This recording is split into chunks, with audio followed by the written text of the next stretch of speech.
Good morning children. Chapter 6 Indus Valley Civilization చదువుతున్నాం కదా lesson. New words చదవమని చెప్పాను ఆల్రెడీ. మనకు 9 ఉన్నాయి, కొంచెం పెద్దగానే ఉన్నాయి.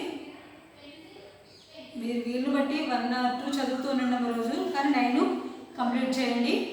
అలానే మనకి ఇండస్ వ్యాలీ సివిలైజేషన్లో ఎర్లీ సివిలైజేషన్ గురించి చదివాం. వాళ్ళు ఎక్కువగా రివర్ దగ్గర సెటిల్ అయ్యేవాళ్ళని చదివాం. వాళ్ళు అలా రివర్ దగ్గర ఉన్నాయి, ఇండస్ వ్యాలీ సివిలైజేషన్ అని పిలుస్తారు. అది కంప్లీట్ చేసాం.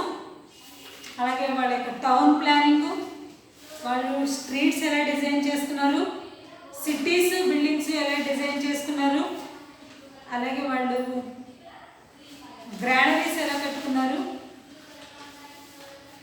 గ్రేట్ పబ్లిక్ బాత్ని ఎలా యూజ్ చేసుకునేవాళ్ళు, డ్రైనేజ్ సిస్టమ్ ఎలా కట్టుకున్నారు, ఇవన్నీ కూడా ప్రీవియస్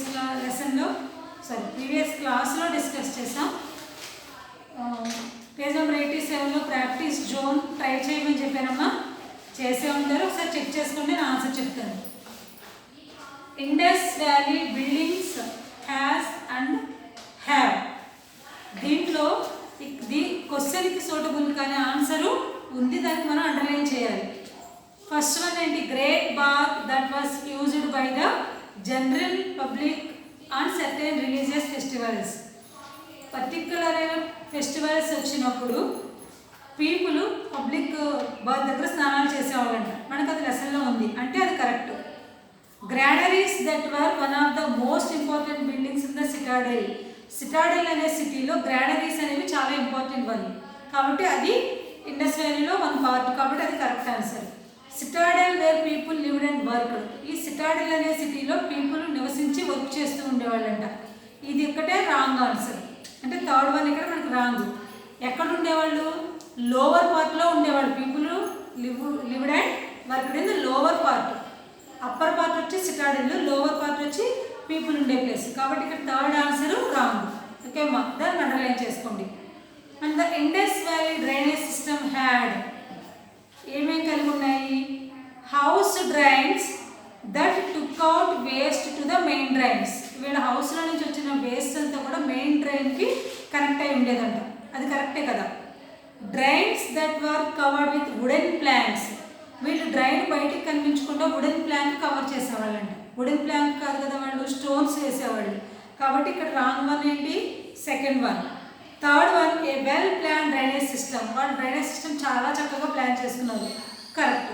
అంటే దీంట్లో రాంగ్ వన్ ఏంటి? Second one. వుడెన్ ప్లాంక్స్ కాదు, వాళ్ళు వేసేది స్టోన్స్. సో సెకండ్ ఆప్షన్కి అండర్లైన్ చేయండి. ఓకేమ్మా? Okay, today class page number 87.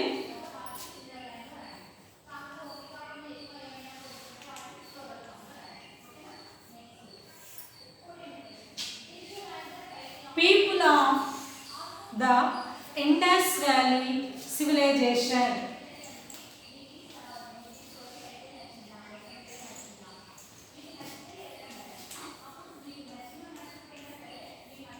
People of the Indus Valley Civilization.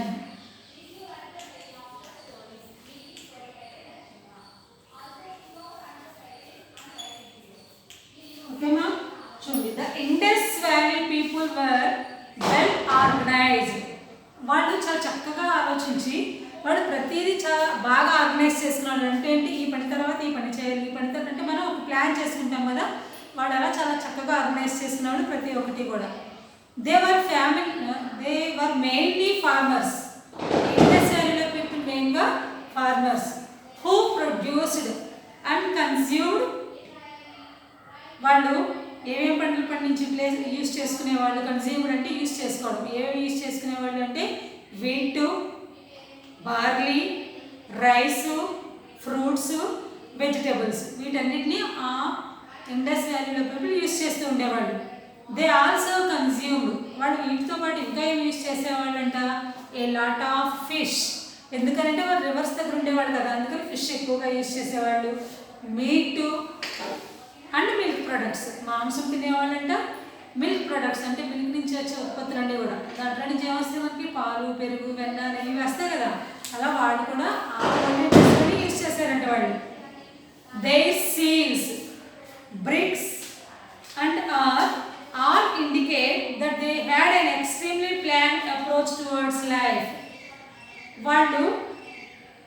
వాళ్ళ యొక్క లైఫ్ మనకు తెలియాలి అంటే వాళ్ళు యూజ్ చేసిన కొన్ని రకాలైన ముద్రలు, సీల్ అంటే ముద్ర, బ్రిక్స్ వాళ్ళు వాడిన ఇటుకలు, ఆర్ట్ అంటే వాళ్ళు డిజైన్స్ చేస్తుంటారు కదా కొన్నింటి మీద, ఇవన్నీ కూడా వాళ్ళ యొక్క లైఫ్ ఎంత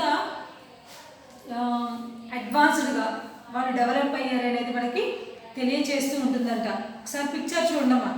seals showing Indus valley people farming. మనకి అక్కడ పిక్చర్లో ఏం కనిపిస్తుంది? ఒక మనిషి భుజం మీద నాగలి పెట్టుకుని వెళ్తున్నట్టు, పశువులు తోలుకు వెళ్తున్నట్టు కనిపిస్తున్నాయి చూడమ్మా పిక్చర్స్. అంటే ఏంటి? ఆ పిక్చర్స్, ఆ సీల్స్, ఆ ముద్రలు కనుక మనం చూస్తే వాళ్ళ యొక్క లైఫ్ స్టైల్ మనకు తెలుస్తుందంట. అలాగే స్టాట్యూ ఆఫ్ ప్రీస్ట్ కింగ్, వాళ్ళు శిల్పాలు చెక్కడం కూడా చేసేవాళ్ళంట. అలా వాళ్ళు శిల్పాలు చెక్కేదానికి గుర్తుగా రాజు యొక్క స్టాట్యూ, విగ్రహం. ఓకే, పేజ్ టర్న్ చేయండి, page number 88. Okay, next topic art and seals. Art and seals. Art అంటే కళ, అది ఏదైనా కావచ్చు, అంటే పెయింట్ వేయడం, బొమ్మలు చెక్కడం, ఇలాంటి వాటిని ఆర్ట్ అంటారు. సీల్స్ అంటే ముద్రలు. అవేంటో చూద్దాము. Art of Indus valley people included sculpture, అంటే శిల్పాలు చెక్కడం, పాట్రీ కుండలు తయారు చేయడం, పెయింటింగ్ అంటే కలర్ చేయడం, కార్వింగ్ అండ్ రైటింగ్ డిజైన్స్ చేయడం, కార్వింగ్ అంటే డిజైన్ చేయడం, అండ్ రైటింగ్ రాయడం, ఇవన్నీ కూడా ఇండస్ వ్యాలీ పీపుల్ ఆ ఓల్డెన్ డేస్లోనే చేయడం జరిగిందంటమ్మా. Many statues and figurines have been found at the site of Indus valley civilisation.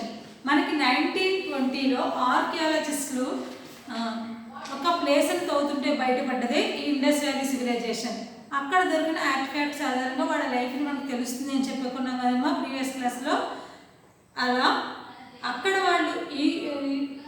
వాళ్ళు యూజ్ చేసిన ఈ స్టాట్యూస్, కొన్ని రకాలైన పిక్చర్స్, ఇవన్నీ కూడా ఇండస్ వ్యాలీ సివిలైజేషన్ వాళ్ళ యొక్క లైఫ్ స్టైల్ మనకి తెలియచేస్తూ ఉన్నాయంట. They show how well developed the art of sculptures was in those days. మేము అక్కడ 2 పిక్చర్స్ ఇచ్చారు చూడమ్మా. వాళ్ళు ఎంత డెవలప్ అయ్యారు వాళ్ళ ఆర్ట్లో, స్కల్ప్చర్స్ అంటే శిల్పాలు చెక్కడంలో ఎంత డెవలప్ అయ్యారు మనకు తెలియాలి అంటే, అమాంగ్ దీస్ స్టాట్యూస్, ఇక్కడ ఉన్న పిక్చర్స్ 2 ఉన్నాయి, young bull and dancing girl. ఆ అమ్మాయి డాన్సింగ్ గర్ల్ ఎలా ఉంది? ఆ అమ్మాయి ఒక చేతిని నడుము మీద పెట్టుకుని నిలబడి ఉంది.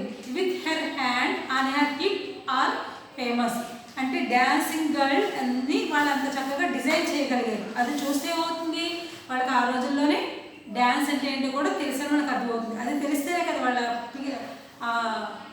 స్టాట్యూని డిజైన్ చేయగలుగుతారు. అంటే వాళ్ళు చాలా చక్కగా ప్రతిదీ కూడా ఎంజాయ్ చేసేవాళ్ళని తెలుస్తుంది మనకు. And next they art also included pottery. అలాగే ఆర్ట్లో వాళ్ళకి పాటరీ అంటే కుండలు తయారు చేయడం కూడా ఒక మంచి art. Very beautiful pieces of coloured as well as glazed pottery have been found in the remains the Indus Valley civilization. వాళ్ళు కుండలు తయారు చేయడమే కాదు, మన పిక్చర్లో చూడండి ఆ కుండల మీద చక్కగా డిజైన్ కూడా చేసేవాళ్ళంట. ఇప్పుడు మనకి ఎక్కడైనా గుళ్ళకి వాటికి వెళ్ళినప్పుడు రోడ్డు మీద పెట్టి అమ్ముతూ ఉంటారు. రకరకాల కూజా టైప్లోను కుండలు తయారు చేసి వాటి మీద స్టోన్స్ అంటించి కలర్స్ వేసి చాలామంది షో కేసుల్లో పెట్టుకుంటూ ఉంటారు. అలా వాళ్ళు ఆ ఇండస్ వ్యాలీ పీపుల్ టైంలో చాలా చక్కగా డిజైన్ చేసుకునే వాళ్ళంట, కుండల్ని డెకరేట్ చేసుకునే వాళ్ళంట.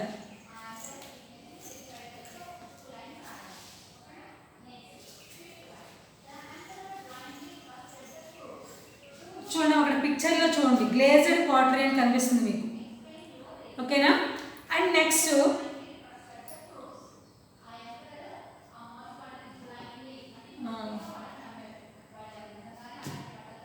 మీకు లాస్ట్లో పిక్చర్ చూడమ్మా, ఇక్కడ కనిపిస్తున్న పిక్చర్ ఒకటి.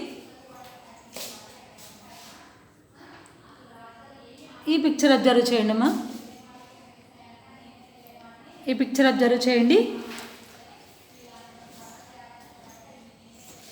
These figures were carved on ivory, soapstone, leather, metal and wood. వాళ్ళు ఈ లెటర్స్ని, ఈ ఫిగర్స్ని, బొమ్మల్ని ఐవరీ అంటే ఈ దంతాలు అంటారు కదా, ఏనుగు దంతాలు అంటారు కదమ్మా, వాటిని ఐవరీస్ అంటారు. సోప్ స్టోన్ మెత్తగా ఉండే రాళ్ళు, లెదర్, లెదర్ అంటే ఏంటి, స్మూత్గా ఇప్పుడు మన బెల్ట్స్ అవి వాడుతుంటారు కదా అలాంటి దాని మీద. మెటల్, మెటల్ అంటే ఐరను, ఏదైనా కావచ్చు, ఐరన్, కాపరు, ఏదైనా ఆ మెటల్ మీద. అండ్ వుడ్, చెక్క మీద ఈ ఫిగర్స్ని వాళ్ళు డిజైన్ చేసి రాసేవాళ్ళంట. The Indus valley people had also developed the art of writing and used pictographic script. దీన్ని బట్టి చూస్తే మనకి ఏమర్థమవుతుంది, ఓల్డెన్ డేస్లోనే వాళ్ళకి రాయడం అనేది, రాస్తున్నారు అంటే చదవడం వచ్చు కదా, అంటే వాళ్ళకి చదవడం రాయడం కూడా తెలుసు. కానీ వాళ్ళ రైటింగ్ ఎలా ఉండేది, పిక్టోగ్రాఫిక్, పిక్చర్ రూపంలో ఉండేది. ఇప్పుడు నేను మీకు చూపించే కదా, దానినే పిక్టోగ్రాఫిక్ అంటారు. పిక్చర్ చూపిస్తే వాళ్ళకి ఐడియా, మనం ఇప్పుడు ఆ రాస్తే, అమ్మ రాస్తే మనం అమ్మ అని చదివితే అమ్మ అని మనకు అర్థమవుతుంది. కానీ వాళ్ళు ఆ అమ్మ రాయడానికి ఒక పిక్చర్ వేసేవాళ్ళు. అలా పిక్చర్ ద్వారా వాళ్ళ లాంగ్వేజ్ని ఎక్స్ప్లెయిన్ చేయడం, ఒకరికొకరు ఎక్స్చేంజ్ చేసుకుంటూ ఉండేవాళ్ళు. అంటే వాళ్ళకి రాయడం చదవడం అనేది కూడా తెలుసు. ఓకేమ్మా. అన్ఫార్చునేట్లీ అంటే దురదృష్టకరం ఏంటి అంటే, we have not yet been able to understand their writing. మనకి ఈ ఎక్స్కవేషన్లో 1920s ఎక్స్కవేషన్లో ఆర్టిఫాక్ట్స్ దొరికినాయి. ఇండస్ వ్యాలీ పీపుల్ గురించి తెలుసుకున్నాం, వాళ్ళు ఎవరి దగ్గర ఉన్నారని తెలుసుకున్నాం, పంటలు పండించారు, ఇళ్ళు కట్టుకున్నారు, అన్నీ తెలిసినాయి. వాళ్ళ గురించి మనం పూర్తిగా అన్ని విషయాలు మనం తెలిసినాయి అనుకుంటున్నాం. కానీ అన్ఫార్చునేట్లీ వాళ్ళ రైటింగ్ ఏంటో మనకి అర్థం కాలేదంటే, ఇప్పటికి కూడా ఎవరు అర్థం చేసుకోలేకపోతున్నారంటే వాళ్ళ యొక్క రైటింగ్ని. వాళ్ళ రైటింగ్ కనుక మనకు అర్థమైతే ఇంకొంచెం ఎక్కువగా వాళ్ళ గురించి మనకి తెలుసుకునే అవకాశం ఉంటుందని అంచనా. ఓకేమ్మా. ఒకసారి మీరు లెసన్ చదవండి, ఎందుకంటే కొంచెం హార్డ్గా ఉన్నాయి వర్డ్స్, కొత్త కొత్త పదాలన్నీ కనిపిస్తున్నాయి. మీరు లెసన్ కూడా చదివితేనే పిక్చర్, అందులో పిక్చర్ చూస్తూ మీకు చక్కగా అర్థమయ్యేటట్టు ప్రతి పిక్చర్ ఉంది. పిక్చర్ చూస్తూ పేరా చదివితే చాలా చక్కగా అర్థమవుతుంది లెసన్. ఓకేనమ్మా. చదవడం కూడా వస్తుంది. న్యూ వర్డ్స్ కూడా కొంచెం డిఫికల్ట్గానే ఉన్నాయి, అవి కూడా స్పెల్లింగ్స్తో చదవండి. ఓకేనమ్మా. పేజ్ నెంబర్ 87, 88 అయింది. Okay. By today class is complete.